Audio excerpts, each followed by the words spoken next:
Hello mechanical warriors and civil warriors. Guys, इस video के title में आप लोग देख रहे होंगे थंबनेल में, अगर आप लोगों के मार्क्स कम हैं तो आप क्या करें। क्या आप लोगों के पास अभी भी गोल्डन चांस है? किनको सीबीटी 2 की तैयारी करना चाहिए, किनको नेक्स्ट एग्जामिनेशंस की तैयारी करना चाहिए? तो देखो, एक्सपेक्टेड है कि कट ऑफ इतना जाए, या ये जो मिनिमम रेंज है ना, उतना या उतने के ऊपर जाए। हमारा तो टास्क यही है कि हम चाहते हैं इतना ही जाए, और मोस्ट प्रोबेबली इतना ही जाएगा।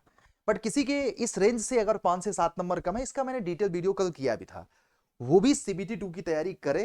हाथ पे हाथ डाल के बैठना मत, क्योंकि हो सकता है आपका शिफ्ट टफ हो और आपके मार्क्स इस वजह से कम हो रहे हों। मैकेनिकल और इलेक्ट्रिकल में ये आप लोगों का, ये इलेक्ट्रिकल में तो मान के चलो जितना मैंने दिया है ना, 5 से 7 नंबर भी कम है ना आपके शिफ्ट में, तो आपका नॉर्मलाइज होकर मार्क्स बढ़ेगा, क्योंकि इलेक्ट्रिकल का पेपर टफ था। सवाल है कि अब किसी के मार्क्स मैकेनिकल में, इलेक्ट्रिकल में 110 है और जनरल कैटेगरी का है, कोई ओबीसी का 110 का है, कोई एससी एसटी का 100 नंबर है, तो वो क्या करे?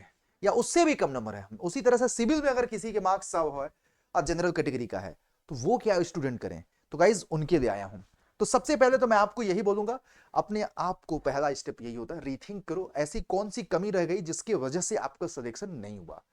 ये मार्क्स कमा रहे हैं, हो सकता है पहला कैटेगरी जो 8 से 10 नंबर बाउंड्री लाइन पे रहने की वजह से नहीं हो पाया, प्रैक्टिस एंड मॉक टेस्ट को आपने सीरियसली नहीं लिया हो। पहला मोस्ट ऑफ द लोगों के 8 से 10 नंबर का गैप इसी वजह से बनता है।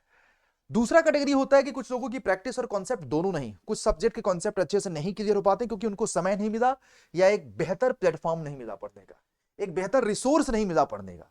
तो हो सकता है कि वहां पे क्या होता है, ऐसे कारणों से 30-40 नंबर का गैप बन जाता है। और कुछ लोगों का ऐसा होता है कि 50 से 60 नंबर का गैप रहता है कॉन्सेप्ट से। तो भाई, आपका कहीं ना कहीं कॉन्सेप्ट मजबूत नहीं है। तो आपको क्या करना है, कॉन्सेप्ट पे फोकस रखना है। ये मुख्य कारण हो सकते हैं। बाकी मैं आपको बता दूं, अगर आपने, कोई बात नहीं, जैसा भी हुआ, तो आप लोगों के सामने बहुत सारे एग्जामिनेशन है अभी। एसएससी जेई आखिरी एग्जाम नहीं है। आरआरबी जेई 2025 है, डीआरडीओ सेप्टम है, यूपी पॉलिटेक्निक लेक्चरर है, और टेक्निक ऑफिस के बाद वेस्ट बंगाल जेई है, यूपी त्रिपदर्शी जेई आने वाला है, और 2025 वाला एग्जाम आपका बहुत जल्दी होगा। बीटीएससी जेई है, तो करीब 11,000 से भी ज्यादा वैकेंसीज आपकी इंतजार कर रही हैं। तो दोस्तों, देर किस बात की? देर किस बात की? इतनी सारी वैकेंसीज हैं, अपने आप को रिबाउंड करो।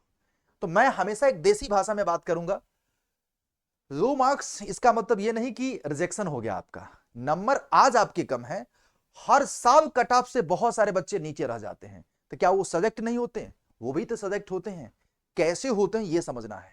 तो कैसे होते हैं, सबसे पहले अगर मैं आपको बोलूं, कट ऑफ सिर्फ नंबर नहीं होता, एक प्रोसेस है। जैसे आप, बहुत सारे स्टूडेंट सोचते हैं कि cut off cut off cut off. भाई, कभी कभी आपका किस्मत खराब होता है कि आपका नॉर्मलाइजेशन की वजह से आपका सिलेक्शन नहीं हो पाता है। कुछ लोगों का नॉर्मलाइजेशन की वजह से मार्क्स अच्छे आ जाते हैं, उनका सिलेक्शन हो जाता है, कुछ लोगों का नहीं हो पाता है। और कट ऑफ बहुत सारी वैकेंसीज पे डिपेंड करती है। कभी कभी हम मेहनत इतना करते हैं, हमारी कैटेगरी अच्छी नहीं है, इस वजह से भी हमारा सिलेक्शन नहीं हो पाता, कम मार्क्स वाले बच्चे का सिलेक्शन हो जाता है। तो ऐसा मत समझो कि आखिरी एग्जाम है, कभी ना कभी तो आपकी किस्मत खुलेगा, है ना। फिर उसके बाद आप लोगों को वैकेंसी 2025 में बहुत बड़ी बड़ी है, और सबसे ज्यादा प्लस पॉइंट यह है कि आज के दौर में जिस समय आपका नंबर कम आ रहा है, तो आपके पास एन नंबर ऑफ वैकेंसीज हैं। इन सभी वैकेंसीज को टारगेट करो और धुआं धुआं मचा दो 2025 में। आप लोगों का 2025-26 गोल्डन चांस है। फाइनल कट ऑफ, अच्छा एक चीज, मैं बहुत सारे बाउंड्री लाइन के बच्चों को बात करूंगा। भाई, मेरे फाइनल कट ऑफ अभी आया नहीं है, ये हम सब लोग कयास लगा रहे हैं। हो सकता है कि बाउंड्री लाइन के बच्चे, किस्मत आपकी साथ दे दे, आपके शिफ्ट का नॉर्मलाइजेशन अच्छा खासा हो जाए, क्योंकि आपका पेपर ही टफ था, तो आप सेलेक्ट हो सकते हैं। तो इसलिए मैं बोलूंगा, अभी वो सारे स्टूडेंट सीबीटी 2 की तैयारी करो सिस्टमेटिक तरीके से, वरना बहुत पछताओगे, क्योंकि अभी पिक्चर बाकी है। बॉर्डर लाइन वालों तो मैंने आपको बता ही दिया कि बॉर्डर लाइन वालों को टेंशन मत लो, कुछ भी हो सकता है, 10 नंबर का ऊपर नीचे हो ही जाता है ना। तो कट ऑफ कम है, तो इतना ज्यादा पैनिक नहीं होना है। दूसरा, सबसे बड़ी गलती जो स्टूडेंट कर रहे हैं, ये प्रिपरेशन छोड़ देना। आज के दौर में सबसे बड़ी गलती आपसे यही हो रही है कि प्रिपरेशन छोड़ देना मतलब सिलेक्शन छोड़ देना। तो आपको ये वाली गलती नहीं करना है। अगर आपको मेरी बात पसंद आए ना, तो फटाफट वीडियो को लाइक करिएगा, चैनल को सब्सक्राइब करिएगा, क्योंकि इतने सारे गोल्डन चांसेस आप लोगों के पास है 2025-26 में। तो हम सिलेक्शन क्यों छोड़ दें भाई? हम अपनी प्रिपरेशंस को क्यों छोड़ें? किसके लिए छोड़ें? नहीं छोड़ेंगे, है ना। अब उसके बाद बहुत, अब क्या करें? भाई स्मार्ट एक्शन बनाओ। भाई अब करना क्या भैया, आप उनको स्मार्ट एक्शन बनाना है क्या। टीयर 2 अभी आपका टेक्निकल है, देख लो टीयर 2 पे फोकस करो, वीक सब्जेक्ट को फिक्स करो, प्रीवियस ईयर की स्ट्रेटजी को थोड़ा सा रिबाउंड करो, रिचेंज करो और नई स्ट्रेटजी बनाओ, जिससे 2025 और 26 की ये सारे एग्जामिनेशन आप बीट कर सकें, क्योंकि इससे बड़ा मौका आपको नहीं मिलेगा। अब उसके बाद real talk SSC JEE selection strategy 2025 and 26 and all, in fact मैं आपको बताऊं बहुत सारे एग्जामिनेशन होंगे। सिर्फ मार्क्स नहीं, कंसिस्टेंसी सेलेक्ट कराती है। कहीं ना कहीं रिजेक्शन का सबसे बड़ा कारण कंसिस्टेंसी रहा होगा, नहीं मेंटेन कर पाए होंगे। तो इस बार इन सभी एग्जामिनेशंस को लेकर के एक सिस्टमैटिक कंसिस्टेंसी बनाओ, जिससे आप 2025-26 में सिलेक्शन दे पाओगे। बाकी तो ये सारी चीजें हैं और वैकेंसीज का भरमार है, आप सबको एक सिस्टमैटिक प्रिपरेशन करनी है। और प्रिपरेशन में लगता है कि कोई कमी रह गई, तो एक मैंने आपको बेहतरीन प्लान बना दिया हूं कि भाई 2025 में एक ऑल इन वन आप लोगों को अड्डा 24/7 पे गाइज इंफॉर्मेशन अच्छी लगी तो चैनल को सब्सक्राइब कर देना।